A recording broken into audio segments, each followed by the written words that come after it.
이 세상에 태어난 사람들은 누구나 삶이라는 붓으로 인생이라는 이야기책을 날마다 엮어가고 있습니다. 인생이 무엇입니까? 인생은 인생살이, 즉 살아가는 이야기입니다. 그래서 오늘도 우리는 여기 오기 전에 오늘 하루 동안에 우리 삶의 현장에서 인생이라는 이야기책을 엮다가 왔습니다. 그런 의미에서 우리 모두는 작가라고 할 수 있고 우리의 인생은 모두 이야기책이라고 할 수 있습니다. 어떤 사람의 인생 이야기책은 A4 용지 한 장보다 더 얇을 수 있습니다. 어떤 사람의 인생 이야기책은 백과사전보다 더 두터울 수도 있습니다. 어떤 사람은 지금 자신의 인생을 저급한 삼류 통속 소설로 엮어가고 있을지도 모릅니다. 어떤 사람은 자기 인생을 이 세상에 악의 씨를 뿌리는 범죄 소설로 엮고 가기도 할 것입니다. 어떤 사람은 어떤 상황에서든 이 세상과 많은 사람들에게 유익을 끼치는 양서를 엮어가고 있을 수도 있습니다. 자서전이든 수기든 아니면 자전적 소설이든 어떤 사람의 인생 이야기는 활자화되어 이 세상에 출판될 수도 있습니다.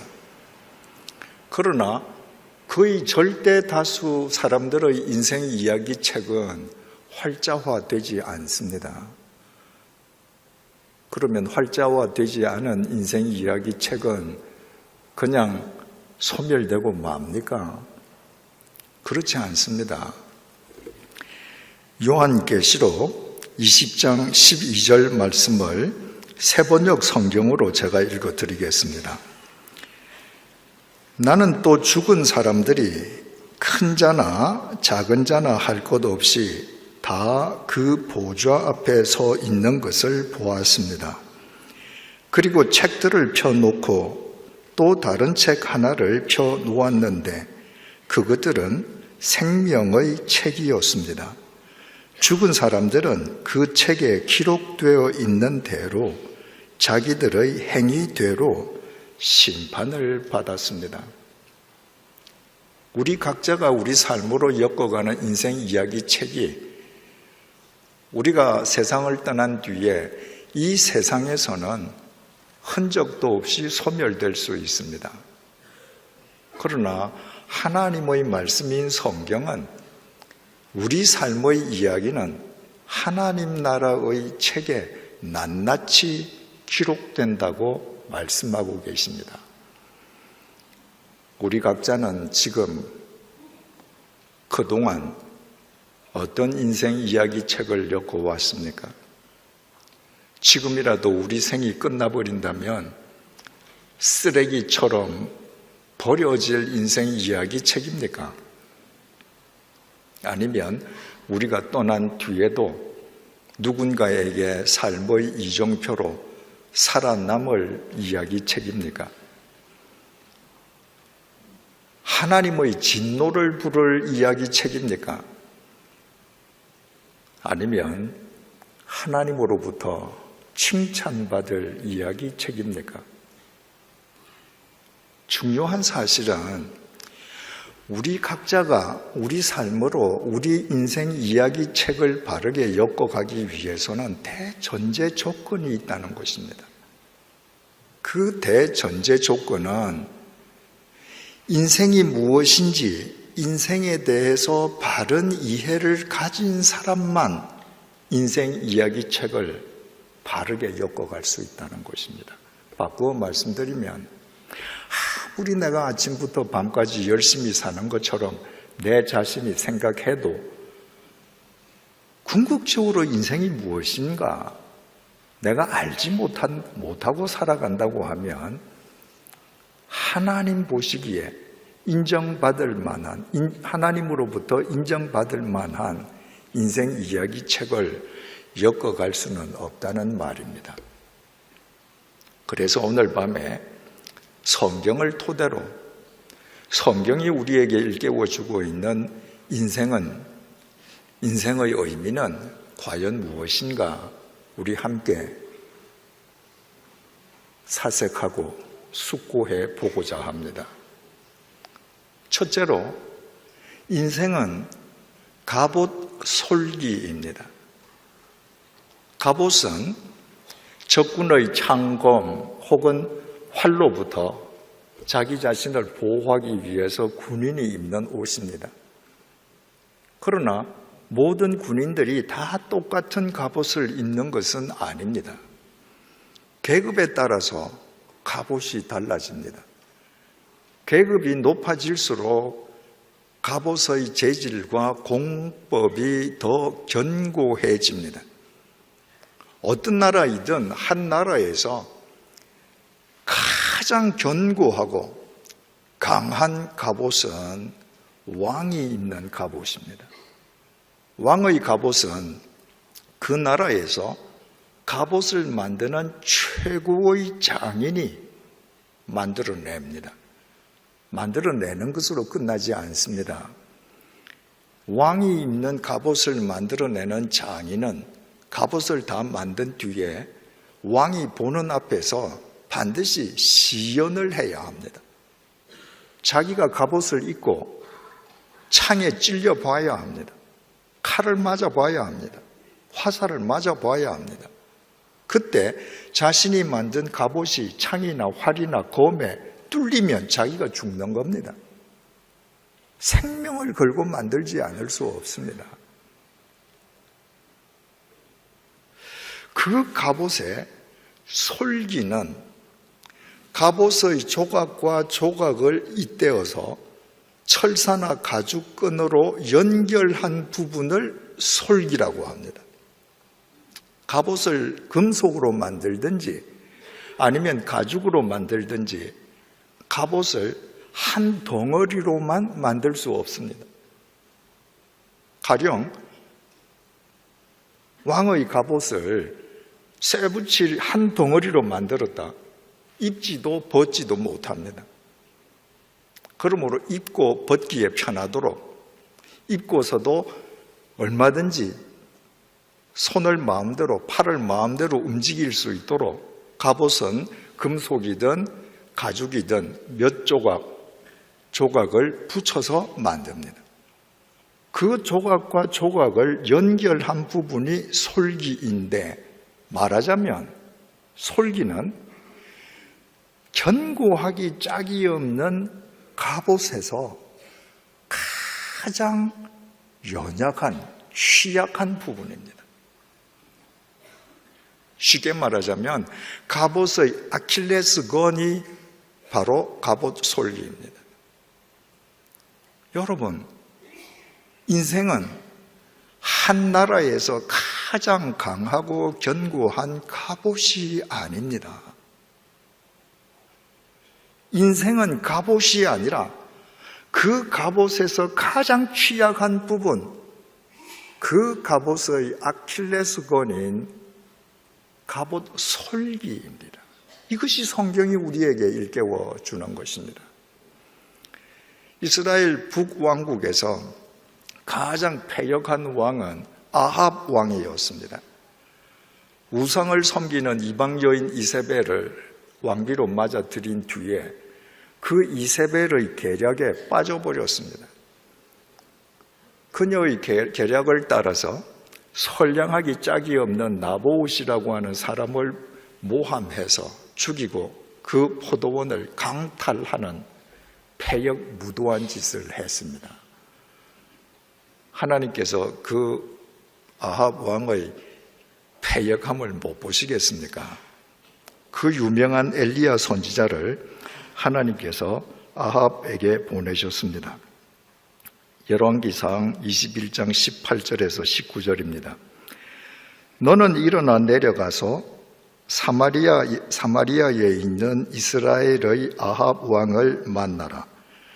그가 나봇의 포도원을 차지하러 그리로 내려갔나니 너는 그에게 말하여 이르기를 여호와의 말씀이 네가 죽이고 또 빼앗았느냐 하셨다 하고 또 그에게 이르기를 여호와의 말씀이 개들이 나봇의 피를 핥은 곳에서 개들이 네 피 곧 몸의 피도 핥으리라 하였다 하라.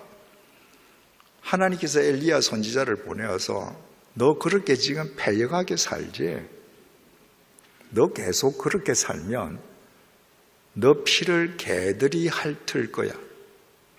너 인생 비참하게 끝날 거야. 경고하셨습니다. 여러분, 엘리야의 말이 아니라 엘리야를 통한 하나님의 말씀이었습니다. 아합은 하나님을 믿지 않는 사람이 아닙니다. 하나님을 알고 믿는 사람이에요. 그렇다면 그 패역함에서 돌아서야 되지 않겠습니까? 그런데도 아합은 잠시 죄를 뒤집어 쓰고 회개하는 척 하더니 패역의 길을 그대로 걸어갔습니다. 왜 그럴까요? 자기는 천하무적의 갑옷을 입고 있는 사람이에요. 내 인생은 갑옷입니다. 내 인생이 갑옷인데 누가 건드려?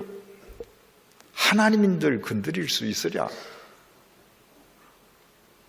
그 아합이 유다 남왕국의 여호사밧 왕과 길르앗 라못에서 아람 왕과 전투를 벌이게 되었습니다. 아람 왕이 자기 시하 32명의 장군들에게 명령을 내렸습니다. 얘들아, 다른 장군이나 다른 오합지졸들을 상대하려 하지 말고 너희들 32명은 힘을 합쳐서 아합 왕만 공격해라. 아합이 그 첩보를 들었습니다. 전해 들었습니다. 그래서 아합 왕은 막상 전투가 벌어지는데 상대방 32명의 장수가 왕인 자기만 집중 공격한다고 하니까 자기 전차 병거에서 왕의 휘장을 떼었습니다. 그리고 멀리서도 왕이 뭘 알아볼 수 있는 왕의 투구도 벗었습니다. 일반 병사의 투구를 썼습니다. 그리고 전장으로 뛰어들어갔습니다. 왕의 투구도 아니고 일반 병사의 투구를 쓰고 자기 전차에서 왕의 휘장을 띄었다고 하는 것은 적국의 장수도 알아보기 힘들지만 자기가 위급한 일을 당했을 때 자기 편 장수도 자기를 알아보기가 어렵다는 말입니다. 그런데도 그렇게 하고 지금 적진으로 뛰어들어갑니다. 왜? 나는 천하무적의 갑옷을 입고 있거든.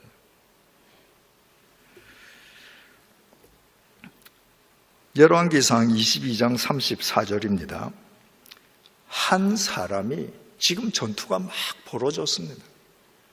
한 사람이 아람 왕은 분명히 자기 시하 32명의 장군들에게 너 아합 왕만 집중 공격해 명령을 내렸는데 이 한 사람은 그 32명 중의 장군 중의 한 명이 아닙니다.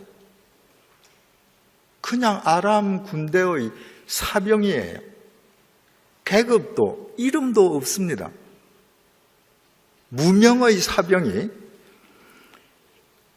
무심코 활을 당겨 이 사병이 무심코 활을 당겼습니다.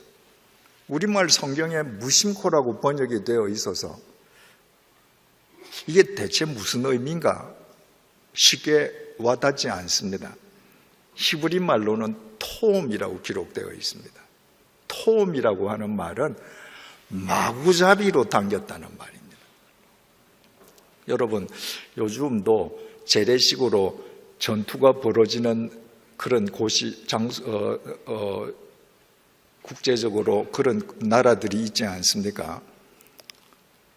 그런데 피아간에 총격전을 벌인단 말입니다. 그 총격전에서 피아간에 20명의 사상자가 났다.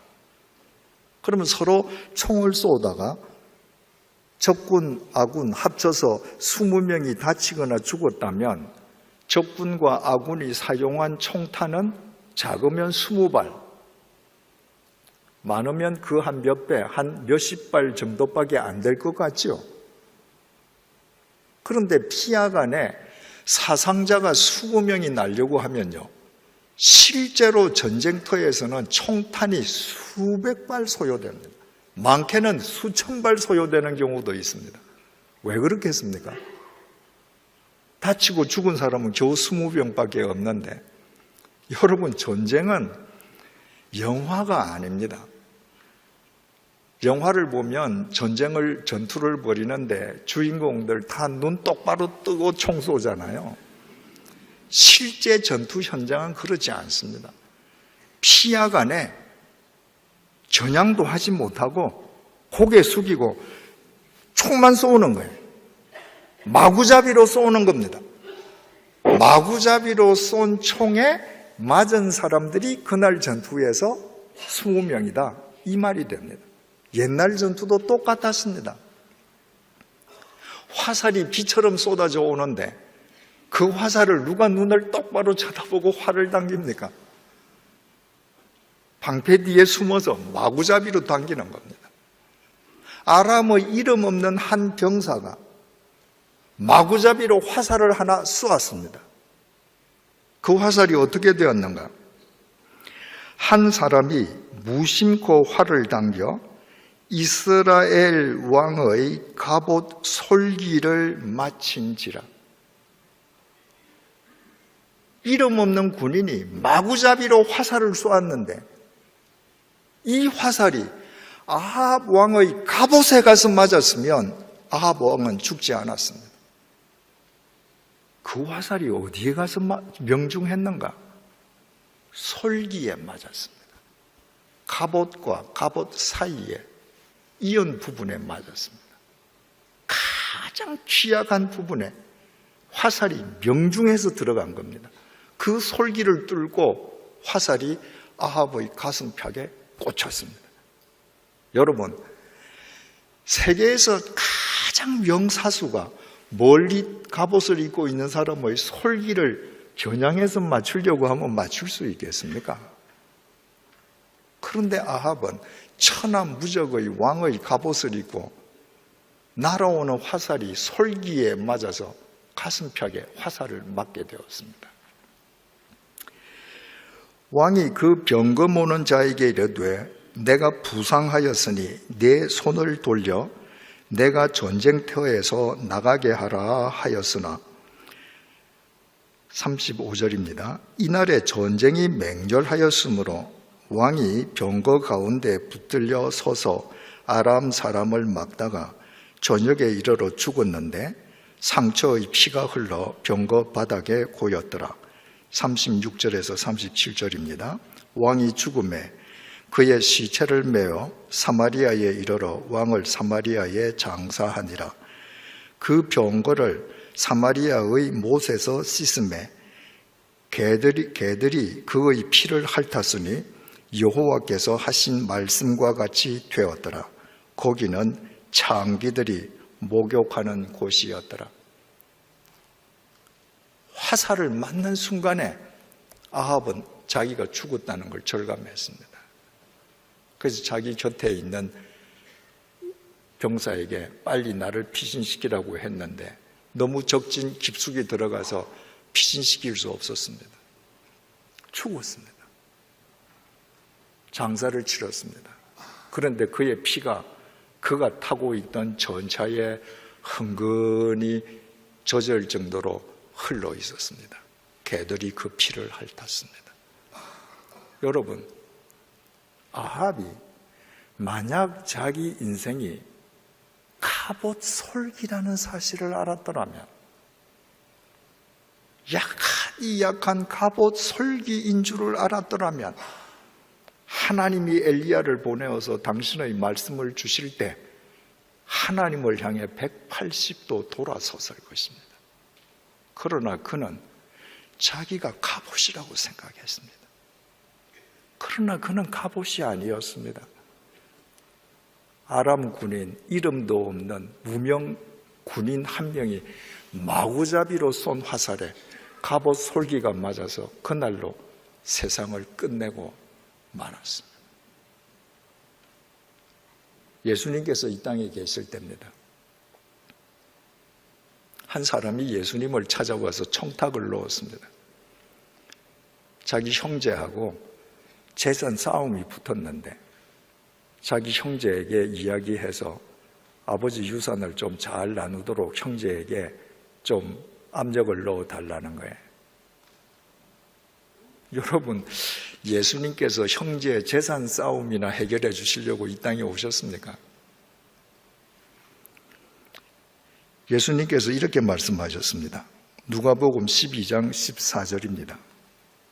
이르시되 이 사람아, 누가 나를 너희의 재판장이나 물건 나누는 자로 세웠느냐 하시고, 이보게, 내가 너가 재산 싸움 하는데 내가 재판장 하려고 왔는지 아냐? 내가 고작 너희들 돈 나누는 일에 개입하려고 왔는 줄 아냐? 그러시면서 그 자리에 모여있는 모든 사람들에게 이렇게 말씀하셨습니다.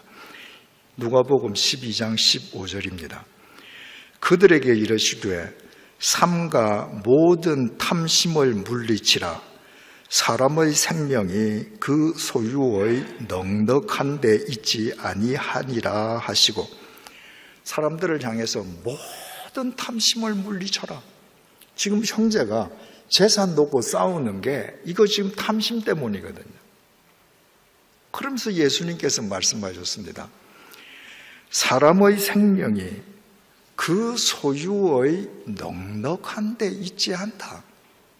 여러분, 넉넉하다는 우리말은 참 좋은 말입니다. 아주 따뜻한 말이에요. 넉넉하다고 하면 여유가 있다는 말 아닙니까?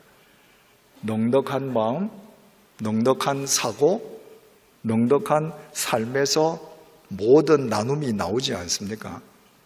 이 굉장히 좋은 단어인데 예수님께서 사용하신 단어는 이렇게 따뜻한 단어가 아닙니다.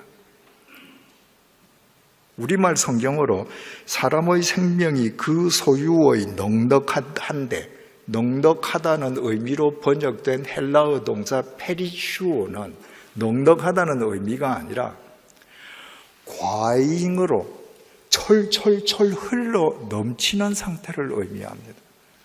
예수님께서 이렇게 말씀하시는 거예요. 인간의 생명이 그 소유가 과잉으로 철철철 흘러 넘친다고 그 생명이 강해지는 거 아니다. 이렇게 말씀하신 거예요. 여러분, 한 30-40년 전만 해도 부모의 유산을 놓고 형제들이 싸우면 말입니다. 행여라도 남이 알까 쉬쉬하면서 싸웠습니다. 요즘 그러나요? 아닙니다.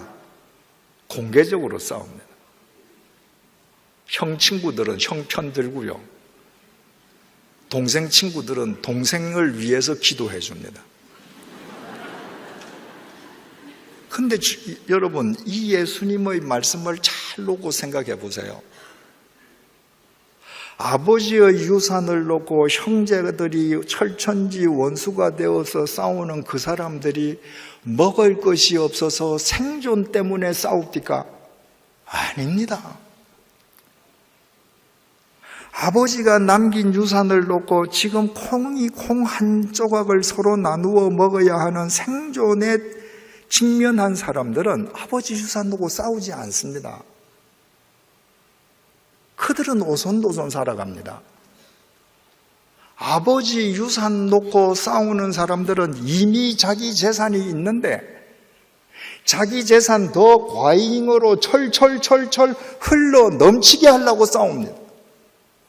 왜 그렇게 싸워요? 형제가 원수되면서 재산이 철철철철 흘러 넘치는 만큼 내 인생은 더 견고한 갑옷이 될 것이라고 착각하는 겁니다. 예수님께서 인간의 생명이 그 소유의 넉넉함에 있지 않다라고 말씀하시고 곧 이어서 그 유명한 어리석은 부자의 비유를 말씀하셨습니다. 누가복음 12장 16절에서 21절을 제가 읽겠습니다. 또 비유로 그들에게 말하여 이르시되 한 부자가 그 밭에 소출이 풍성하매 심중에 생각하여 이르되 내가 곡식 쌓아 둘 곳이 없으니 어찌할까 하고 또 이르되 내가 이렇게 하리라 내 곡간을 헐고 더 크게 짓고 내 모든 곡식과 물건을 거기 쌓아 두리라. 또 내가 내 영혼에게 이르되 영혼아 여러 해 쓸 물건을 많이 쌓아 두었으니 평안히 쉬고 먹고 마시고 즐거워하자 하리라 하되 하나님은 이르시되 어리석은 자여 오늘 밤에 내 영혼을 도로 찾으리니 그러면 내 준비한 것이 누구의 것이 되겠느냐 하셨으니 자기를 위하여 재물을 쌓아두고 하나님께 대하여 부요하지 못한 자가 이와 같으니라. 이 부자는 수년 동안 풍년이 들어서 많은 소출을 지금 곳간에 산더미처럼 쌓아두었습니다. 올해 또 풍년입니다. 그걸 어디로 흘려보낼 생각을 하지 않았습니다.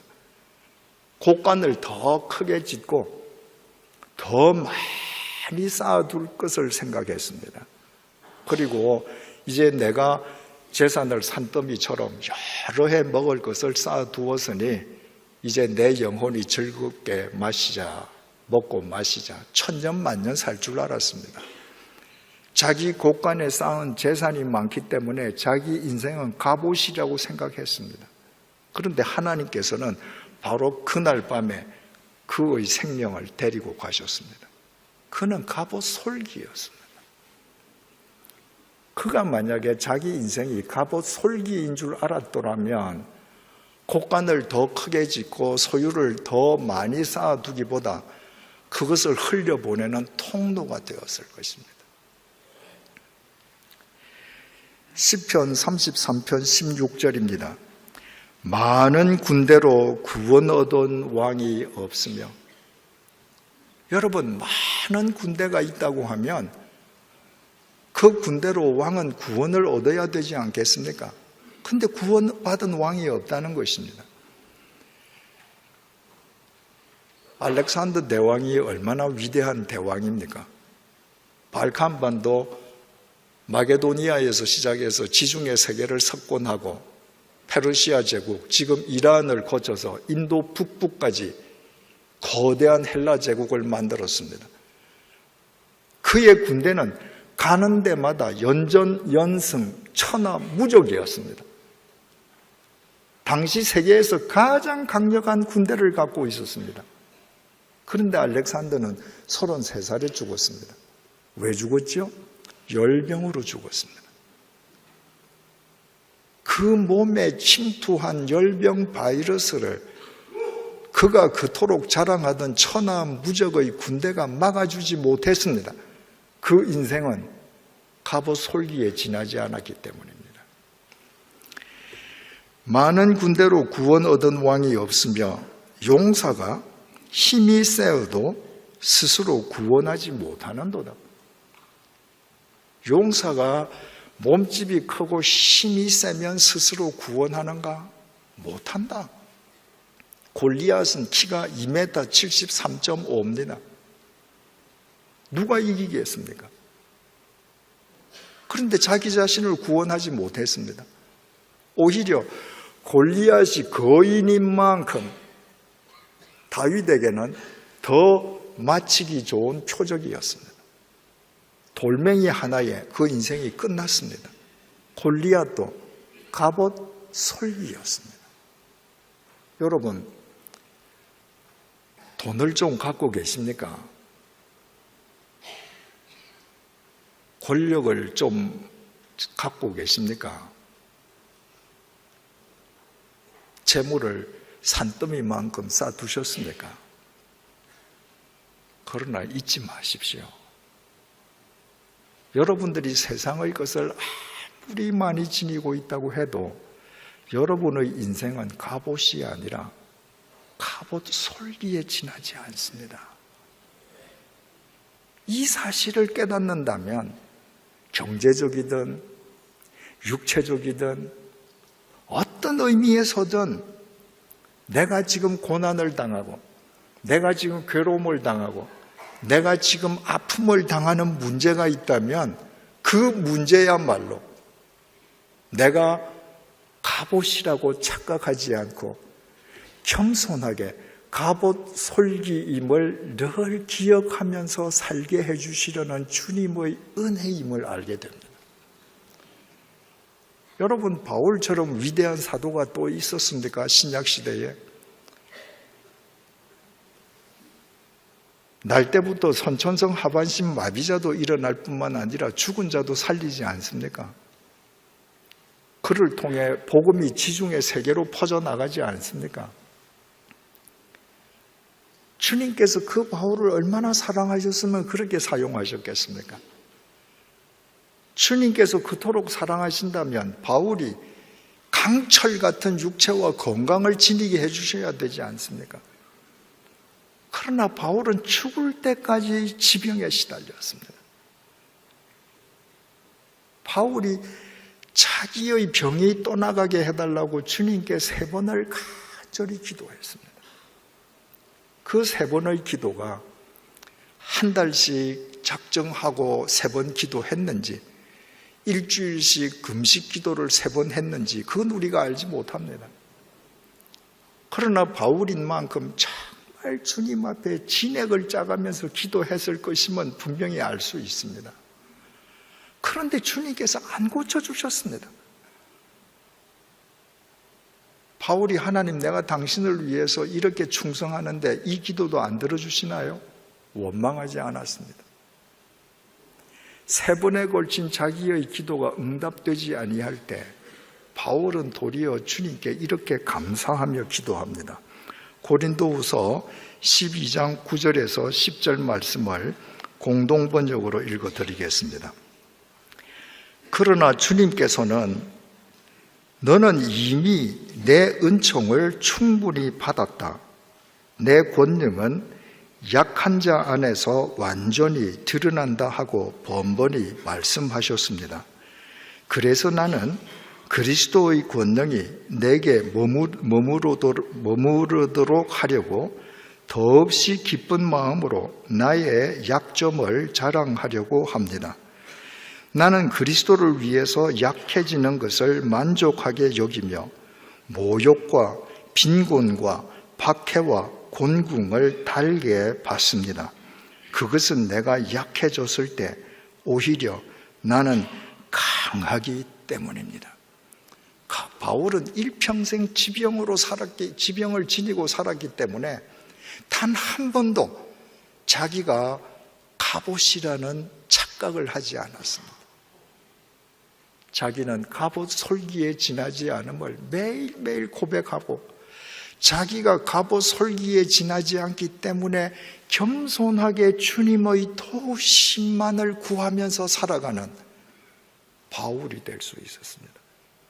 그때 주님께서 그 바울의 삶 속에서 강하게 역사하셨습니다. 그래서 바울이 내가 가장 약할 때 내가 가장 강하다, 내가 갑옷 솔기임을 알고 주님에게만 의지할 때 주님의 강하신 역사가 내 삶 속에서 늘 충만하게 나타났다. 그 의미 아니겠습니까? 제게는 생일이 2개가 있습니다. 하나는 제가 제 부모님 몸으로부터 태어난 날이 제 생일입니다. 2번째 생일은 2013년도 4월 29일입니다. 그날이 암 선고를 받은 날입니다. 제가 조직 검사를 하고 나서 병원에 가서 결과를 통보받기 전에 먼저 전화로 통보를 받았습니다. 제가 전화를 통보를 받고 제게 통보해 주시는 그분에게 제가 드린 첫 번째 말씀이 감사합니다 였습니다. 저는 늘 궁금했습니다. 저처럼 허랑방탕하게 술독에 빠져 있던 사람을 주님께서 핀셋으로 불러내시고 주님께서 당신의 도구로 써주셨습니다. 저는 10년 동안 주님의 교회에서 여러분들과 목회하면서 주님께서 얼마나 아름다운 일들을 많이 행해 주셨는지 알고 있습니다. 제 능력으로 된 것 하나도 없습니다. 전부 주님께서 하신 일입니다. 제 실력 이상으로 주님께서 사용해 주셨습니다. 그래서 제 인생 말년이 되면 주님께서 나를 어떻게 사용하시려나 저는 좀 늘 궁금한 마음을 갖고 있었습니다. 그런데 그날 병원에서 암입니다 라고 통보를 받는 순간에 그 질문이 해소된 겁니다. 아, 주님께서 나를 암 환자로 내 인생을 끝내게 만드시는구나. 내 인생이 갑옷이 아니라 내 인생이 갑옷 솔기에 지나지 않음을 내가 단 하루도 잊지 않고 살아가게끔 하시기 위해 주님께서는 제 육체 속에 암이라는 길벗을 주셨습니다. 그래서 저는 매일매일 주님의 도우심을 구하면서 살아갈 수밖에 없습니다. 그 두 번째 생일날 2013년 4월 29일부터 오늘이 2255일째 되는 날입니다. 6년 2개월 4일째 되는 날입니다. 그 매일매일 주님의 은혜가 새롭습니다. 사랑하는 교우 여러분, 지금 어떤 문제 때문에 괴로워하고 계십니까? 문제가 해결될 기미가 보이지 않습니까? 감사하십시오. 그 문제 때문에, 그 아픔 때문에, 그 고통 때문에 여러분들은 아합 왕처럼 자기를 갑옷이라고 착각하다가 어이없이 망하지 않고 사도 바울처럼 일평생토록 갑옷 솔기인 자기 정체성을 깨닫고 매일매일 주님의 도우심을 간구함으로 여러분의 육체는 연약하고 여러분의 상황은 연약하다 할지라도 여러분을 사용하시는 주님의 큰 능력 속에서 그분의 뜻을 이루는 삶을 이 세상 살아있는 날까지 이루어가며 살게 될 것입니다. 두 번째로 인생은 전제입니다. 바울이 많은 서신서를 썼는데 참수형을 당해서 죽기 직전에 마지막으로 쓴 서신서가 디모데 후서입니다. 그 디모데 후서 4장 6절입니다. 오늘 본문이기도 하지요. 바울이 이렇게 고백합니다. 전제와 같이 내가 벌써 부어지고 나의 떠날 시각이 가까웠도다. 옛날 구약시대 사람들은 제물을 하나님께 바쳐서 제사를 드렸습니다. 그것이 구약시대의 예배였습니다. 그 구약시대의 제사가 드리는 목적에 따라서 5종류의 제사로 분류되었습니다. 하나님께 대한 철저한 자기 의탁, 헌신을 목적으로 하는 번제, 충성, 그리고 봉사를 뜻하는 소제, 감사와 서원, 그리고 친교를 위한 화목제, 죄 사함을 위한 속죄제, 물질적 범죄에 대한 죄 속함을 위한 속건제, 이렇게 5가지 제사가 목적별로 분류한 제사 5가지입니다. 그런데 그 제사를 하나님께 드릴 때 어떤 방법, 어떤 형태로 드리느냐에 따라서 4가지 형태로 분류가 되었습니다. 하나님께 바쳐 드리는 제물을 불에 태워서 드리는 것, 불화자를 써서 화제라고 했습니다. 하나님께 바쳐 드리는 제물을 하늘에 높이 들어 올렸다가 제단에 내려놓아서 하나님께 바쳐 드리는 것, 들거자를 사용해서 거제라고 했습니다. 하나님께 바쳐 드리는 제물을 들어서 상하, 혹은 좌우로 재물을 흔들어서 바치는 제사를 흔들 요자를 써서 요제라고 했습니다. 피, 포도주, 기름처럼 액체를 제물로 하나님께 부어드리는 제사를 부월전자, 전제라고 했습니다. 지금 바울은 자기 자신을 전제로 인식하는 겁니다. 액체를 하나님께 부어드리는 전제와 같이 내가 벌써 부어지고 나의 떠날 시각이 가까워졌도다. 이것은 바울의 대단한 통찰력입니다. 여러분, 구약시대에 전제로 제사를 드리는 것이 그 제물을 피, 포도주, 기름과 같은 액체를 부어드리는데 반드시 피, 기름, 포도주가 아니더라도 액체를 그릇, 제기에 넣어서 부으면 우리 눈으로 볼 수가 있어요. 액체를 따르면 따르는 만큼 그 그릇 속의 공간이 점점 더 커집니다. 지금 바울은 자기 인생을 전제, 액체를 붓는 전제로 여기고 자기 인생을 눈으로 보는 거예요. 아, 내 인생을 내가 이만큼 지금 쏟아 부었어. 그릇 안이 텅 비어 있네. 전제와 같이 내가 벌써 다 부어져서 이제 나는 세상을 하직할 때가 다 되었네. 바울은 인생을 전제로 인식한 것입니다. 이것을 요즘 시계로 표현한다고 하면 바울은 인생을 아날로그나 디지털 시계가 아니라 모래시계로 인식했다는 말입니다. 아날로그 시계는 초침, 분침, 시침 세 개의 바늘이 시계판 위를 무한 반복해서 회전하는 겁니다.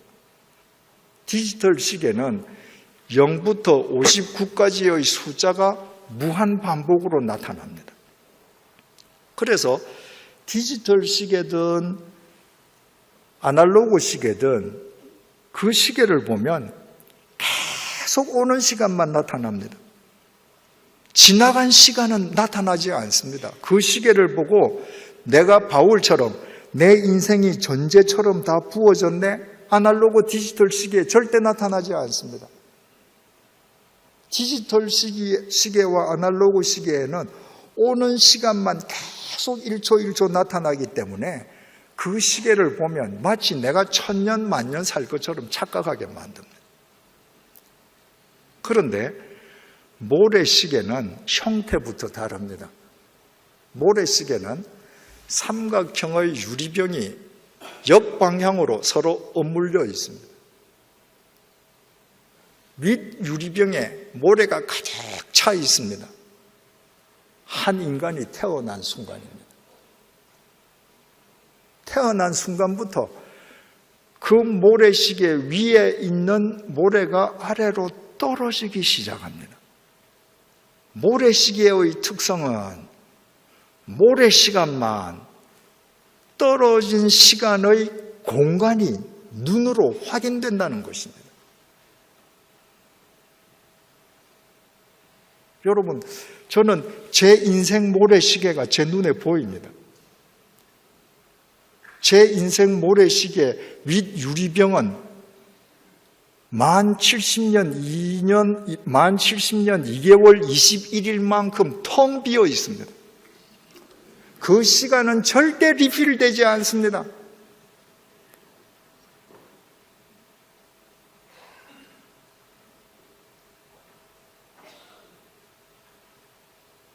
중요한 것은 세상의 모래시계는 모래가 떨어지면 떨어지는 만큼 빈 공간이 점점 늘어나는데 거기에 밑부분에 남아있는 모래도 보여요. 인생 모래시계는 지나간 시간은 70년 2개월 4일만큼 텅 빈 공간이 보이는데 남아있는 날은 안 보인다는 겁니다. 여러분, 모래시계의 시간이 얼마나 빨리 떨어지는지 아시죠? 모세가 정말 그 세월이 얼마나 빨리 날아가는지 고백하면서 신속히 가니 우리가 날아간다 그러잖아요. 새가 날아가는 속도로 지금 시간이 떨어져요. 그런데 그 유리병 위에 도대체 하루가 남았는가? 이틀이 남았는가? 사흘이 남았는가? 이거 알 수가 없습니다. 인생이 아날로그 시계나 디지털 시계가 아니라 전제와 같이 모래시계라는 사실을 깨닫는 사람만 이미 모래시계 윗부분에서 사라져버린 시간의 공간을 확인하면서 그 공간이 크면 큰 만큼 오늘 하루가 주어진 이 시간의 절대적인 의미가 감사하지 않을 수가 없는 겁니다. 여러분, 그리스의 극작가 소포클레스가 이런 말을 하지 않았습니까? 그대가 헛되이 보낸 오늘은 어제 죽은 사람이 그토록 살기를 열망했던 내일이다. 여러분, 오늘 어떻게 사셨습니까? 헛되게 보냈습니까? 어제 죽은 사람이 그렇게 살기를 열망했던 내일입니다. 왜 여러분들 오늘 헛되게 살았습니까? 모래시계의 윗부분이 안 보이시니까 그런 거예요. 수십 년이 지금 텅 비었는데 또 하루가 주어졌다. 여러분, 봄이 되면 온 세상이 소생하지 않습니까? 도시에서는 봄을 온 몸으로 경험하기가 쉽지 않은 것 같습니다. 시골 가서 사니까요, 정말 봄이 되니까 눈이 부셔요. 여러분, 제가 사는 마을에도 90세 되시는 분들도 계신데 그런 분들이 말입니다. 봄이 되어서 온 세상이 눈부신 초록색으로 옷을 입으면 봄이 온 걸 기뻐합니다. 근데 봄이 왔다는 건 뭐예요? 작년 겨울부터 봄까지 몇 달의 모래가 떨어졌다는 말입니다. 자기 모래시계에서 시계가 간 것은 생각 안 합니다. 봄이 온 것만 좋아합니다. 여러분들이 매일 눈에 보이는 것, 보기 아름다운 것에만 현혹되어서 산다면 지금까지 그렇게 살아온 것처럼 지나간 시간을 알지 못하고 지금 흘러내리는 모래 시간을 다 무의미하게 내버려 버릴 수 있습니다. 그러나 모래시계에서 지나간 시간의 텅 빈 공간을 보신다면 오늘 떨어지는 이 모래, 이 날이 폭풍이 부는 날이면 어떻습니까? 엄동설한이면 어떻습니까? 사흘에는 영하 20도의 날이면 어떻습니까? 어제 죽은 사람이 그렇게 살도록 살기를 열망했던 날이 노력하지 아니한 나에게는 오늘도 주어졌는데, 그렇다면 봄만 기뻐할 것이 아니라 겨울에도, 폭설 속에서도, 폭풍 속에서도 내가 그리스도인으로 주님의 말씀을 따라서 세상과 누구에겐가 기여하면서 살아가게 되지 않겠습니까? 시편은 다윗이 쓴 시입니다. 시편 8편은 다윗이 쓴 시인데 그 중에서 3절, 4절을 세 번역으로 제가 읽어드리겠습니다.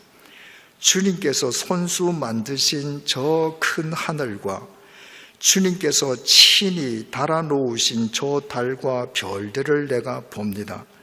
사람이 무엇이기에 주님께서 이렇게까지 생각하여 주시며 사람의 아들이 무엇이기에 주님께서 이렇게까지 돌보아 주십니까?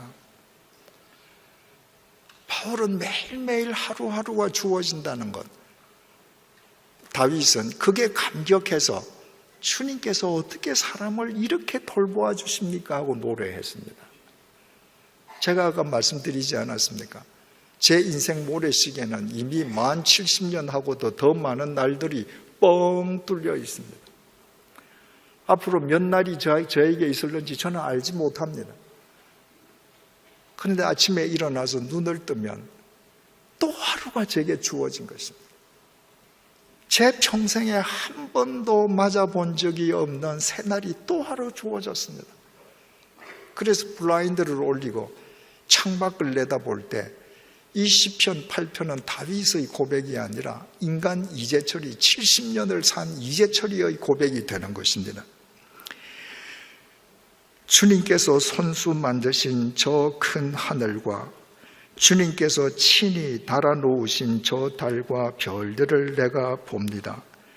제철이가 무엇이기에 주님께서 이렇게까지 생각하여 주시며 제철이가 무엇이기에 주님께서 이렇게까지 돌보아 주십니까?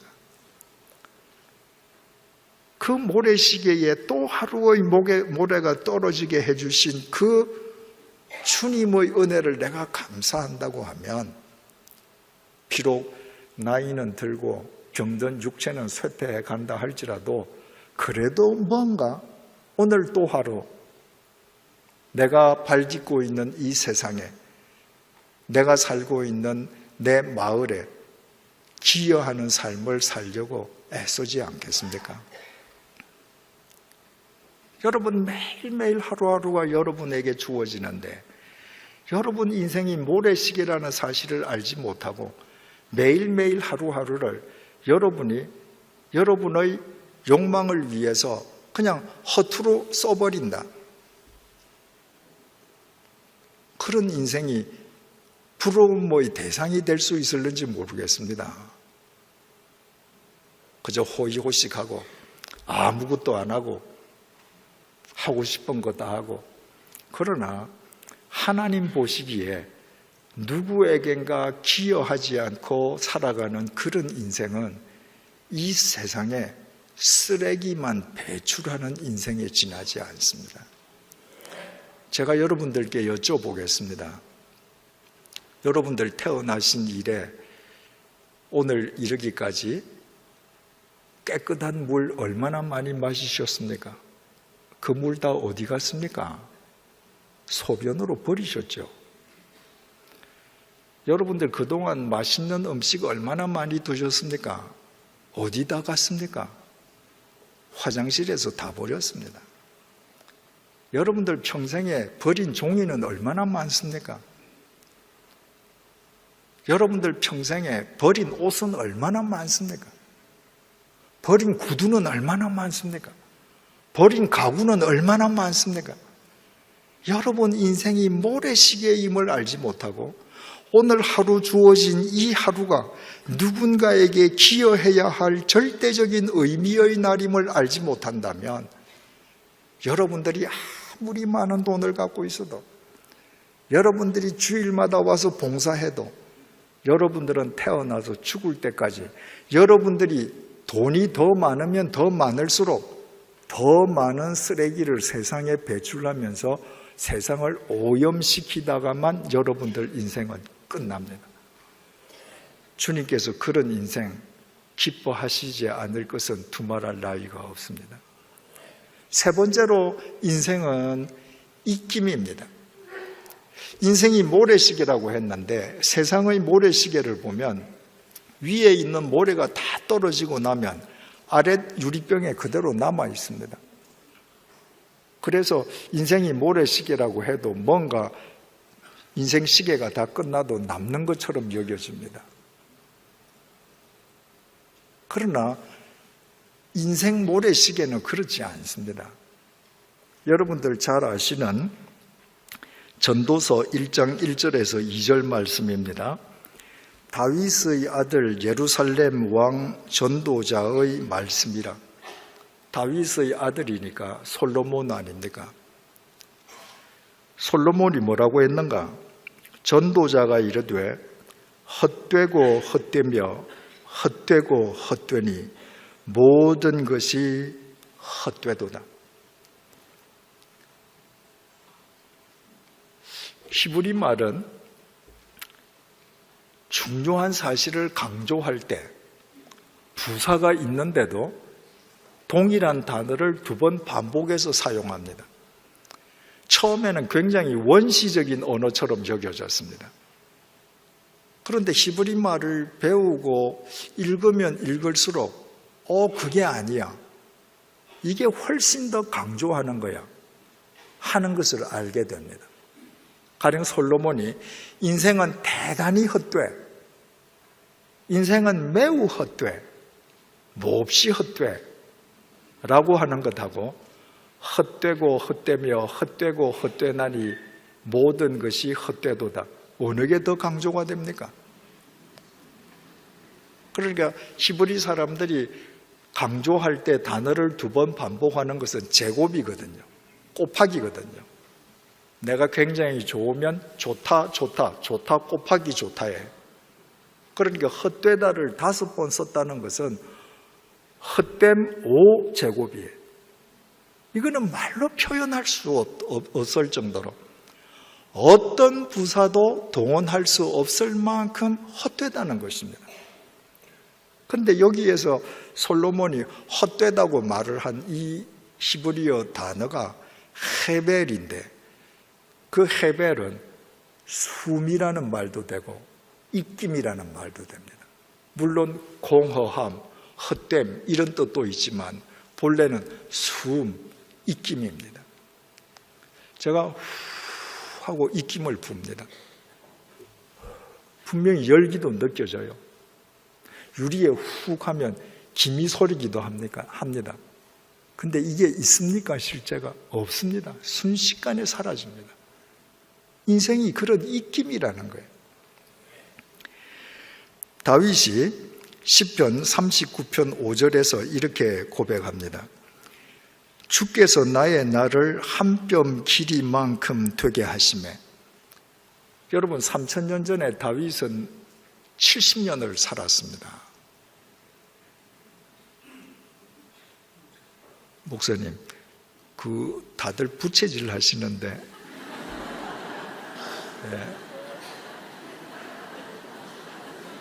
잠시 또 켰다가 또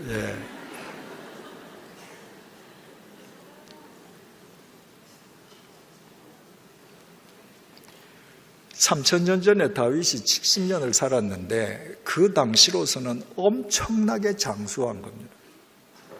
지금 100살보다 더 오랜 세상을 살았습니다. 그런데 그 긴 세월을 살고 바울이 내 인생은 이만큼 길었어 이렇게 말하지 않았습니다. 주께서 나의 날을 한 뼘 길이만큼 되게 하시며 다윗에게 있어서 70년이라는 인생은 한 뼘밖에 안 되더라는 겁니다. 한 뼘이라는 것은 엄지손가락 끝에서부터 중지 끝까지 아닙니까? 근데 이건 잘못된 번역입니다. 시브리어 성경에는 테파흐라고 번역되어 있습니다. 테파흐는 손목 끝에서부터 손가락이 시작하는 부분, 그러니까 손바닥이라는 말입니다. 다윗이 70년을 살고 내 인생은 손바닥 길이밖에 안 됩니다. 모래시계가 순식간에 끝난 겁니다. 나의 일생이 주 앞에는 없는 것 같사오니. 여러분, 영원하신 하나님 앞에서 손바닥 정도밖에 되지 않는 70년이 이것이 있는 것이라고 이야기할 수 있겠습니까? 그래서 내가 산 이 기간은 영원하신 하나님 앞에서는 없는 것과 똑같다는 것입니다. 그가 든든히 서 있는 때에도 진실로 모두가 허사뿐이니이다. 든든히 서 있다. 이것은 나차աբ인데 전성시대라는 말입니다. 다윗에게도 전성시대가 있었습니다. 그런데 인생을 다 살고 되돌아보니까 자기 인생 전성시대에도 모든 것이 허사뿐이었다. 여기에서 허사라는 말이 헤벨입니다. 내가 되돌아보니까 내 인생의 전성시대라고 했던 그것이 입김에 지나지 않구나.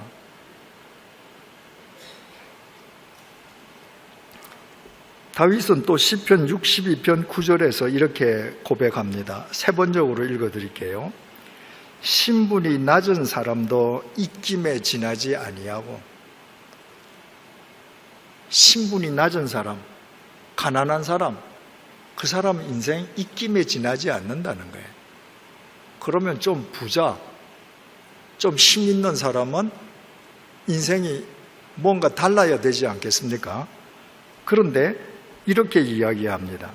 신분이 낮은 사람도 입김에 지나지 아니하고 신분이 높은 사람도 속임수에 지나지 아니하니. 나는 신분이 높기 때문에 입김에 지나지 않는 너보다 내 인생은 훨씬 중해, 훨씬 더 커, 더 무거워 라고 하면 그 사람은 스스로 속는 사람이라는 거예요. 신분이 약한 사람도 그 인생은 입김, 신분이 높은 사람도 입김, 가난한 사람도 입김, 부자도 입김이라는 거예요. 그들을 모두 다 저울에 올려놓아도 입김보다 가벼울 것이다. 여러분, 오늘날 72억 인구가 있습니다. 그 72억 인구한테 어느 날 몇 시, 몇 분, 몇 초에 다 똑같이 하늘을 향해서 후 하고 입김을 내뿜으라고 얘기했다고 하십시다. 그래서 내뿜었습니다. 그게 지금 남아 있습니까? 없습니다. 그래서 내가 지금 현재형으로 입김을 불 때 아직도 열기가 느껴지는 내 입김, 굳이 무게를 따지자면 72억 명의 사라진 입김보다 현재형의 내 입김이 더 무겁다고 말이에요. 이렇게 72억 명을 모아 놓아 보아야 입김인 인생은 아무것도 아니라는 말이에요. 여러분, 숨, 입김, 이게 아무 실체도 없이 헛된 것, 허망한 것의 상징 아닙니까? 그래서 성경은 또 인생을 이렇게 표현합니다. 시편 102편 3편 공동 번역입니다. 나의 세월은 연기처럼 사라지고, 자기 인생이 연기처럼 사라져 버리더라는 겁니다. 제가 사는 시골집 옆집에서 겨울에 딱 저녁 5시가 되면 장작으로 불을 뗍니다. 그러면 산 위에서 바람이 내려와서 그 연기가 다 우리 집 마당으로 들어와요. 그 연기 굉장히 센 것 같습니다. 그런데요, 그때 잠시뿐입니다. 순식간에 다 사라집니다. 여러분과 내 인생이 실체 없는 연기하고 똑같다는 겁니다. 입김하고 똑같다는 말인 것이죠. 야고보서 사도는 야고보 4장 13절 14절에서 이렇게 고백합니다. 들으라, 너희 중에 말하기를 오늘이나 내일이나 우리가 어떤 도시에 가서 거기서 1년을 머물며 장사하여 이익을 보리라 하는 자들아, 내일 일을 너희가 알지 못하는도다. 너희 생명이 무엇이냐? 너희는 잠깐 보이다가 없어지는 안개니라. 제가 사는 시골집이 해발 560m입니다. 그래서 안개가 자주 끼어서 보입니다. 그런데요, 제가 지금 8개월째 사는데 단 한 번도 솟아오른 안개가 그 모양 그대로 10분 이상 있는 안개를 본 적이 없습니다. 안개는 피어 올랐다고 하면 그냥 사라지고 다른 모양이 됩니다. 이처럼 인생은 실체 없는 숨, 입김, 연기, 안개처럼 헛되고 헛될 뿐인데, 그런데 숨, 안개, 연기, 입김과 차이가 나는 부분이 딱 하나 있습니다. 시편 146편 3절에서 4절입니다.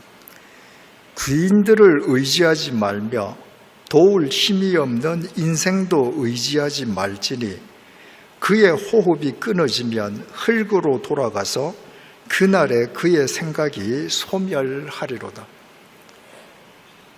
안개, 입김, 수음, 연기는 실체가 없는데 그냥 그것들은 실체 없이 그냥 사라져버려요.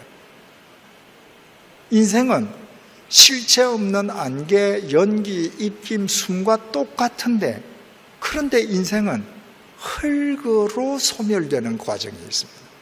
어떻게 흙으로 소멸되는가? 이사야 14장 11절입니다. 내 영화가 스올에 떨어졌으며 내 비파 소리까지로다. 구더기가 내 아래에 깔림이여 지렁이가 너를 덮었도다. 우리 인생이 안개처럼 입김처럼 소리 없이 실체도 없이 사라지는데 그 사라지는 과정이 어떻게 되는가?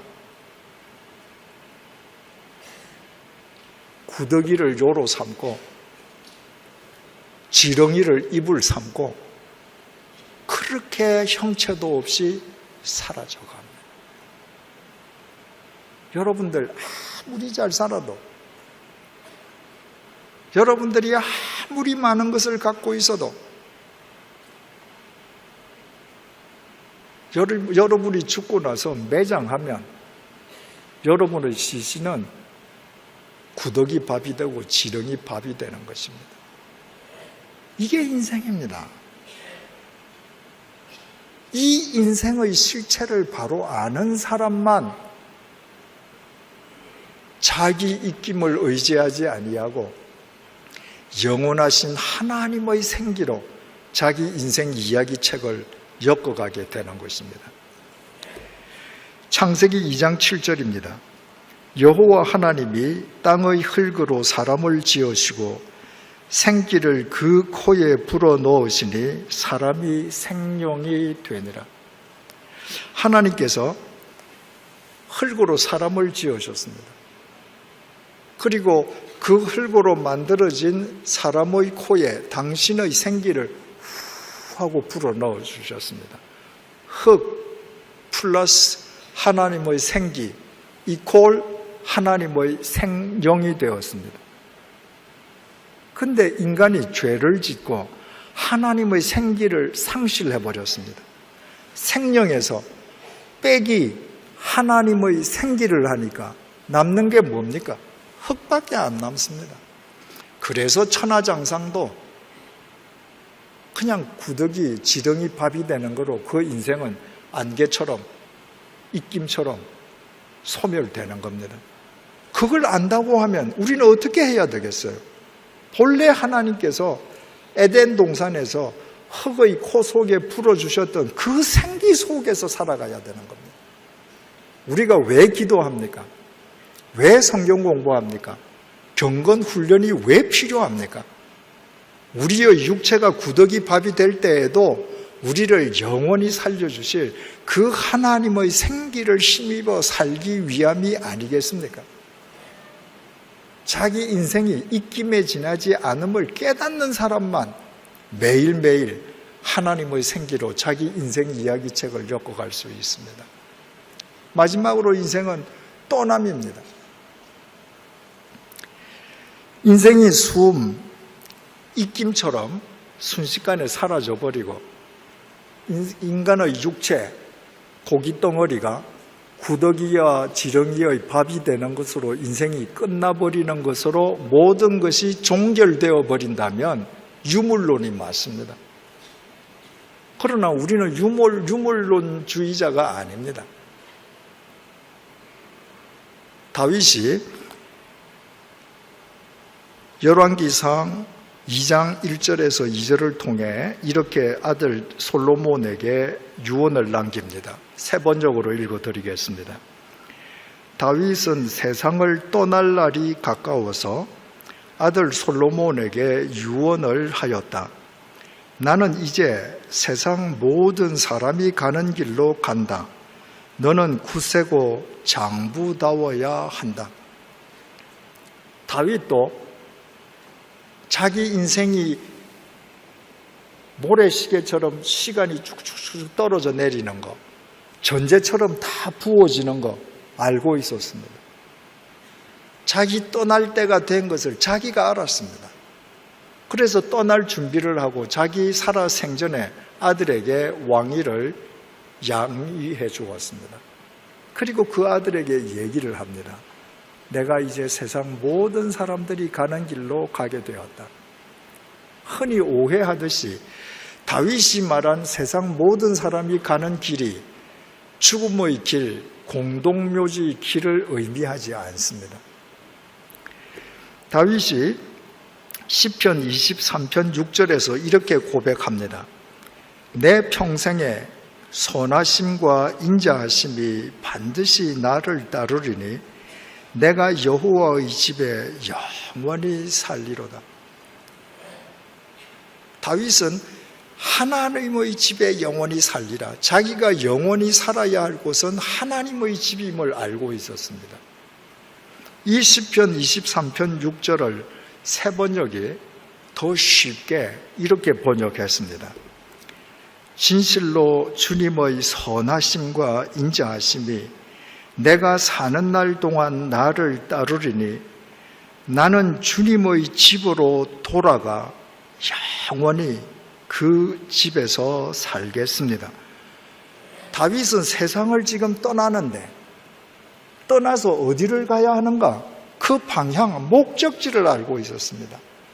바로 주님의 집으로 돌아가서 영원히 사는 것입니다. 그래서 다윗은 그 주님의 집을 향해 매일 하루하루를 떠났습니다. 그 하루하루 주님의 집을 향해 떠나간 다윗의 인생의 이야기가 성경 속에 사무엘하, 사무엘상, 사무엘하로 남았습니다. 사무엘상, 사무엘하는 성경 속에 포함되어서 하나님의 말씀입니다. 그러나 다윗 한 인간의 개인적인 입장에서 보자면 그것은 다윗이 하나님을 믿으면서 자기 인생이라는 붓으로 엮어낸 그 인생 이야기책입니다. 어떤 이야기책인가? 가야 할 하나님의 집을 향하여 매일 하루하루를 뚜벅뚜벅 떠나갔던 그 기록의 이야기가 사무엘상, 사무엘하입니다. 여러분, 인생은 떠나가는 겁니다. 우리가 지금 오늘 이 자리에 앉아서 오늘을 맞았다고 하는 것은 어제를 떠났기 때문 아닙니까? 만약에 어제를 떠나지 못한 사람이 있다면 둘 중에 하나입니다. 어제 죽은 사람입니다. 어제 죽은 사람은 어제를 떠날 수 없습니다. 두 번째는 어제에 집착하는 사람입니다. 떠나지 못하는 사람입니다. 집착하는 사람은 그것이 익숙한 거예요. 그게 편한 거예요. 내가 오늘을 떠나면 내일을 향해 걸어가면 뭔가 불안합니다. 두렵습니다. 그래서 집착하는 거예요. 집착하면 눈과 귀를 잃는다고 하는 말이 있습니다. 간단하게 설명해서 누군가가 도박에 집착한다고 한번 해보십시다. 그 사람이 도박에 집착하는 한 아내의 말 안 들립니다. 귀가 없어져요. 그 사람이 도박에 집착하는 한 자기가 가산을 탕진해서 학교도 제대로 못 가는 자식이 눈에 안 보입니다. 눈과 귀를 잃어버려요. 눈과 귀는 오직 도박에만 꽂혀 있는 것입니다. 눈과 귀만 잃습니까? 그렇게 눈과 귀를 잃으면서 사람도 잃어버리고 내일도 잃어버리고 인생을 몽땅 잃어버립니다. 오늘을 떠나지 않는 사람, 어제에 집착하는 사람, 그 사람에게는 내일이 주어질 수가 없습니다. 여러분, 믿는다고 하는 것은 나의 익숙함을 벗어 던지는 겁니다. 나의 편안함을 내가 스스로 부인하는 것입니다. 그래서 미지의 내일을 주님 안에서 미지의 내일을 향해서 내 발을 굳건하게 내딛는 것입니다. 그때 주님에 의해서 광야에 길이 나고 사막에 강이 터지는 겁니다. 혹 여기에 청년들이 계십니까? 여러분, 젊은 시절은 머물러 있지 않습니다. 젊은 시절은 지나가는 것입니다. 여러분들이 지금 청년 시절을 구가하고 있다는 것은 이미 여러분들의 인생에서 청년 시절이 끝나가고 있음을 의미합니다. 그것을 안다면 나는 가만히 있는데 청년 시절이 나한테 왔다가 나를 떠나가도록 내가 피동적으로 앉아 있을 것인가? 그게 아니면 내가 20대를 하루하루 떠나서 30대를 향해서 내가 능동적으로 걸어 나가 들어갈 것인가? 선택의 기로에 서게 됩니다. 20대를 떠날 수 있는 사람만 30대를 준비할 수 있습니다. 그 사람만 20대보다 나은 30대를 구가할 수 있고, 그 사람은 30대를 또 떠나면서 40대를 준비할 수 있습니다. 인생은 이처럼 매일매일 떠나는 거예요. 매일매일 떠나는 것이기 때문에 궁극적으로 가야 할 방향이 중요한 것입니다. 아까 다윗이 뭐라고 그랬습니까? 시편 23편 6절 세 번역입니다. 진실로 주님의 선하심과 인자하심이 내가 사는 날 동안 나를 따르리니 나는 주님의 집으로 돌아가 영원히 그곳에서 살겠습니다. 다윗이 매일 돌아가야 할 주님의 집을 향해서 오늘 하루하루를 떠났다고 하지 않았습니까? 바울도 똑같았습니다. 오늘 본문에서 바울이 디모데후서 4장 6절을 통해 이렇게 고백하지 않습니까? 전제와 같이 내가 벌써 부어지고 나의 떠날 시각이 가까웠도다. 자기 인생 모래시계에서 모래가 지금 다 빠졌습니다. 그래서 매일 하루하루를 떠나왔던 그 사람이 이제는 영원히 떠나갈 시점을 알고 있습니다. 그가 매일매일 떠나는 그 방향성이 어디였는가? 오늘 본문 디모데후서 4장 7절에서 8절입니다. 나는 선한 싸움을 싸우고 나의 달려갈 길을 마치고 믿음을 지켰으니 이제 후로는 나를 위하여 의의 면류관이 예비되었으므로 주 곧 의로우신 재판장이 그날에 내게 주실 것이며 내게만 아니라 주의 나타나심을 사모하는 모든 자에게도니라. 바울이 자기의 인생을 전제로 알고 매일매일 부어지는 걸 보면서 매일매일 떠나는데 어디를 향해 떠나갔는가? 자기에게 의의 면류관을 씌워주실 의의 재판장이 계신 그분의 집이었습니다. 하나님 나라였습니다. 그래서 그 하나님 나라를 목적으로 삼고 뒤는 돌아보지 않고 매일 한 발자국 뚜벅뚜벅 걸어간 것입니다. 바울이 나이가 들었지만 하나님 나라를 향해서 떠나간 것이 아닙니다. 바울이 다메섹에 있는 그리스도인들을 소탕해서 예루살렘으로 연행하기 위해서 일행과 함께 다메섹 원정을 나서지 않습니까? 그러다가 그 다메섹 도상에서 마치 핀셋으로 찝어내듯 주님께서 불러내시고 찝어내셨습니다. 그 순간에 바울이 시력을 상실했습니다. 조금 전까지 보무도 당당하게 다메섹을 향해 걸어가던 바울이 겨우 남의 손에 이끌려서야 다메섹으로 들어갔습니다. 그리고 집가라는 곳의 유다라는 사람의 집에 시력을 상실한 채 머물고 있을 때 주님께서 선지자 아나니아를 보내어서 안수하게 해주시지 않습니까? 그래서 아나니아의 안수로 사도행전 9장 18절 그가 다시 보게 된지라 라고 기록되어 있습니다. 다시 보게 되다. 헬라 말로 아나블레포입니다. 블레포라고 하는 건 보다, 아나라고 하는 건 접두어로 다시, 다시 보다 말되죠. 그런데 이 아나에는 다시라는 뜻만 있는 것이 아니라 위로라는 전치사도 됩니다.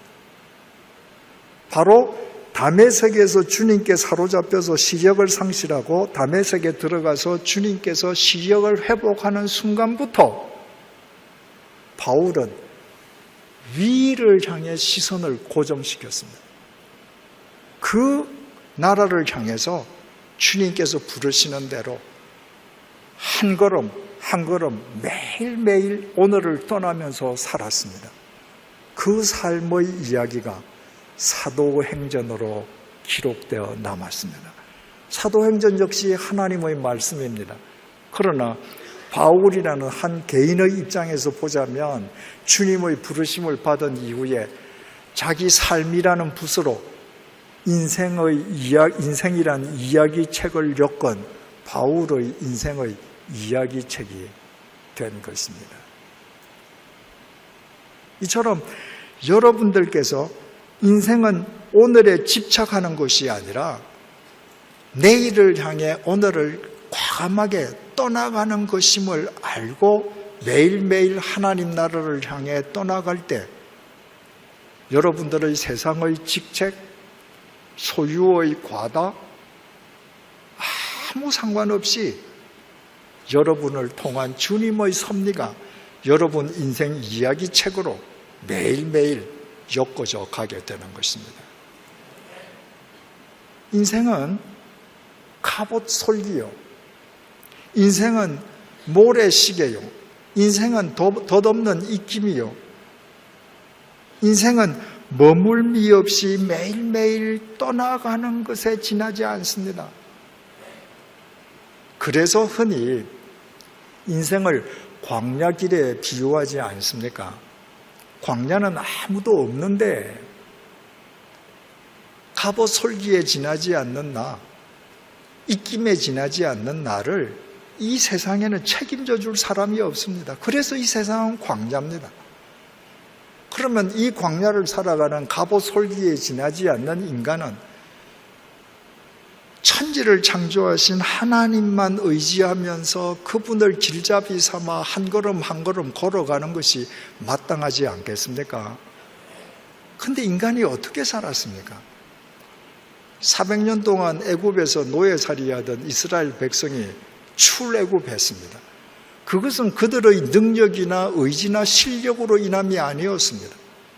전적으로 하나님의 은혜로 인함이었습니다. 그렇다고 하면 그들은 하나님 인도하심만 따라서 나아가야 했습니다. 그들이 시내산 광야의 아래에 진을 쳤을 때입니다. 모세가 시내산에 하나님의 계명을 받으러 올라갔는데 40일 동안 내려오질 않습니다. 눈에 보이는 하나님이었던 모세가 눈에 보이지 않자 그들이 이집트에서 매일 보아오던 황금 송아지를 만들어 놓고 그 황금 송아지를 하나님이라고 경배하지 않았습니까? 바로 이 황금 송아지가 우리를 애굽에서 인도해 내신 엘로힘이다. 하나님이다. 그러므로 내일을 여호와의 절일로 선포하자. 눈에 보이는 하나님보다 이 황금 송아지라야 우리 인생이 갑옷처럼 견고해질 수 있다는 것입니다. 하나님께서 진노하셨습니다. 그래서 수천 명이 목숨을 잃었습니다. 그 사건 이후에 하나님께서 이렇게 말씀하십니다. 출애굽기 33장 2절에서 4절입니다. 내가 사자를 너보다 앞서 보내어 가나안 사람과 아모리 사람과 헷 사람과 브리스 사람과 히위 사람과 여부스 사람을 쫓아내고 너희를 젖과 꿀이 흐르는 땅에 이르게 하려니와 나는 너희와 함께 올라가지 아니하리니 너희는 목이 곧은 백성인즉 내가 길에서 너희를 진멸할까 염려함이니라 하시니 백성이 이 준엄한 말씀을 듣고 슬퍼하여 한 사람도 자기의 몸을 단장하지 아니하니. 하나님께서 수천 명이 죽은 뒤에 말씀하셨습니다. 내가 너희들 가나안 땅 올라갈 수 있도록 모든 것 다 예비해 뒀으니까 너희들 올라가라. 내가 올라가는 거 다 책임져 줄게. 그러나 나는 너희들 따라가지 않는다. 왜? 너희들은 황금 송아지를 하나님이라고 맘몬을 섬기는 사람들인데 그 목이 곧은 백성이 또 가다가 길에서 그런 짓을 하면 내가 너희들을 다 진멸해버릴까 두려우니 난 올라가지 않겠다. 너희들끼리 가라. 주님께서 그처럼 선포하시고 나니까 그제서야 백성이 이 준엄한 말씀을 듣고 슬퍼하여 한 사람도 자기의 몸을 단장하지 아니하니라. 그제야 비로소 자기 몸을 단장하지 않았습니다. 무슨 말입니까? 출애굽한 이후에 이 전날까지는 매일 단장하는 것이 하루 일과 중에 제일 큰 일이었습니다. 여러분 한번 생각을 해보십시오. 그 3,400년 전에 그 광야에 무슨 화장품이 제대로 된 게 있겠습니까? 무슨 폐물이 제대로 된 게 있겠습니까? 근데 그들은 그 광야에서 지혜를 다해서 썩어 문드러질 고기 덩어리 단장하는 데 여념이 없었습니다.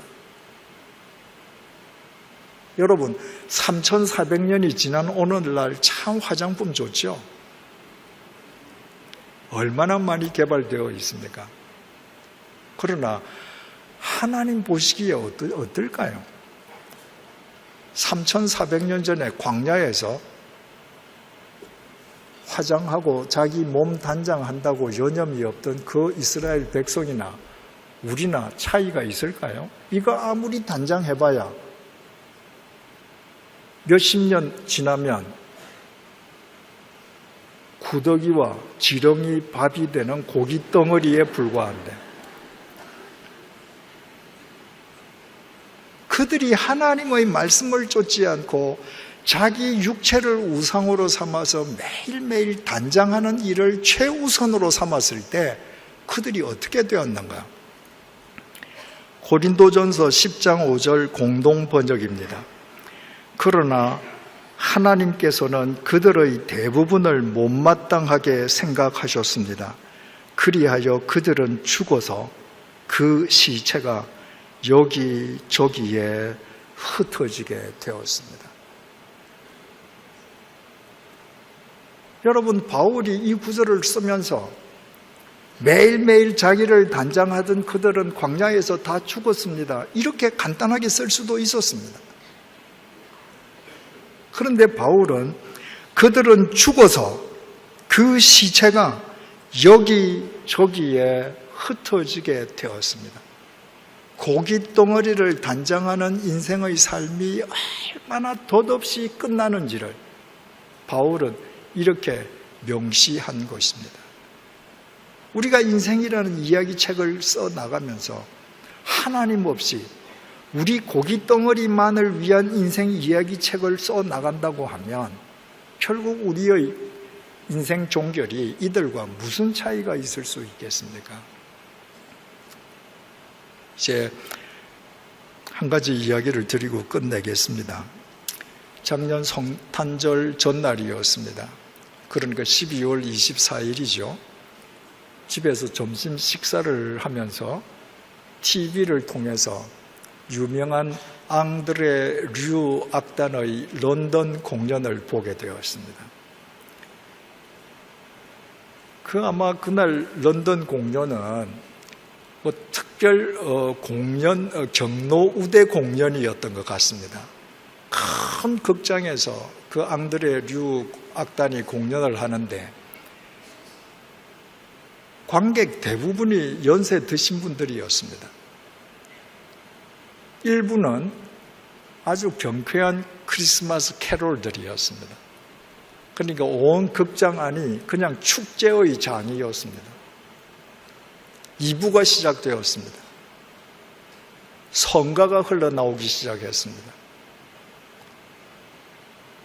핸델의 할렐루야, 호산나, 예루살렘, Amazing Grace, 성가가 한 곡 한 곡 흘러나옵니다. 그 자리에서 조금 전까지 일부 시간에 그렇게 흥겹게 박수치고 어깨춤을 추던 그 나이든 노인들이요, 성가를 들으면서 다 눈물이 주룩주룩 흐릅니다. 여러분, 노래가 오늘을 사는 젊은이들에게 음악은 감상의 대상, 즐김의 대상입니다. 근데 나이가 든 사람에게 자신이 젊은 시절에 들었던 노래는 단순한 음악이 아닙니다. 나이가 든 사람에게 옛날에 듣던 음악은 자기 인생에 대한 회한이요, 후회요, 자기 인생에 대한 반추요, 추억이요, 여러 가지 메시지로 전해옵니다. 여러분, 몇 해 전에 영국 성공회가 영국 요크에서 총회를 열었는데, 그 총회에서 가장 시급하게 결의된 안건이 뭔지 아십니까? 어떤 방법을 동원해서이든지 교인을 증가시키는 것을 급선무로 한다. 지금 영국 성공회에 교인들 평균 나이가 60세가 넘었습니다. 물리적으로 가만히 두면 20년 후에는 성공회 없어집니다. 영국에서. 교인이 없어지는 거예요. 그러니까 20년 후에도 영국 성공회가 존재하게끔 하기 위해서 무슨 방법을 써서든지 교인을 확충시키자. 그것이 제1결의 사항이었습니다. 여러분, 적어도 영국인이라고 하면, 거기에 앉아있는 백발의 70, 80 노인들이라고 하면 50년 전에, 60년 전에 그들 다 영국 성공회 교인들 아니었겠습니까? 그런데 오늘날 영국 성공회 교회가 통통 비어 있다면 그들이 교회를 떠난 거죠. 그들이 성가를 들으면서, 그들이 떠났던 교회를 생각하면서, 그들이 버렸던 하나님을 생각하면서 눈물을 흘리는 것입니다. 여러분, 가슴이 찡했습니다. 여러분, 우리 인생이 모래시계인데 우리 모래시계에 모래가 얼마 남아있는지 모릅니다. 근데 우리가 인생을 다 산 뒤에 그렇게 가슴을 치고 후회하고 내 인생에 대해서 회한의 눈물을 지으면서 내 인생을 끝내어서야 되겠습니까? 사랑하는 교우 여러분, 인생은 갑옷이 아니라 갑옷 솔기입니다. 지금부터 겸손하게 주님의 도우심을 구하면서 매일매일 살아가십시다. 인생은 모래시계입니다. 오늘 하루 주어진 이 하루의 절대적인 의미를 감사하면서 이 하루를 내 욕심을 위해서가 아니라 이 세상과 누군가에게 기여하는 생명의 삶을 살아가십시다. 인생은 최전성 시대에도 지나치고 보면 입김에 지나지 않습니다. 하나님께서 태초에 우리에게 불어주셨던 그 생기, 말씀과 기도로 그 생기를 회복하면서 살아가십시다. 인생은 머물미 없이 떠나가는 것입니다. 어떤 하루에도 집착하지 마십시다. 오직 가야 할 그 집, 하나님의 나라를 목적 삼고 하루하루 오늘을 뚜벅뚜벅 떠나 그 집을 향해 걸어가십시다. 우리가 세상에서 비록 가진 것 없어도, 세상에서 명성을 누리지 못해도, 우리가 보잘것없는 인간이라 할지라도 주님께서 우리 인생을 사용하셔서 우리 인생 이야기 책을 우리가 떠난 뒤에도 누군가에게 이정표가 될 영원한 사도행전 29장으로 엮어 주실 것입니다. 기도하시겠습니다. 하나님 아버지, 생각 없이 살았습니다. 매일 열심히 살았는데 많은 것을 소유하고 과잉되어 철철 흘러 넘치듯이 소유하려 하며 살았는데 정작 인생이 무엇인지 그 목적이 어디에 있는지 알지 못하고 살아왔습니다. 이제 오늘도 우리에게 또 하루의 생명을 허락하시고 하나님의 말씀이 일깨워주는 인생이 무엇인지 우리로 하여금 알게 해주시니 진심으로 감사합니다. 이 인생을 바르게 알고 우리의 삶으로 주님 안에서 우리 인생 이야기 책을 날마다 바르게 엮어가게 도와주시옵소서. 그리하여 세상에서는 비록 우리가 무명하다 할지라도 우리 인생을 주관해 주시는 주님 때문에 우리가 엮어가는 우리 인생의 이야기 책이 우리가 이 세상을 떠난 뒤에도 많은 사람들에게 생명의 빛을 전해주는 사도행전 29장으로 승화되게 하여 주시옵소서. 예수님 이름으로 기도드립니다. 아멘.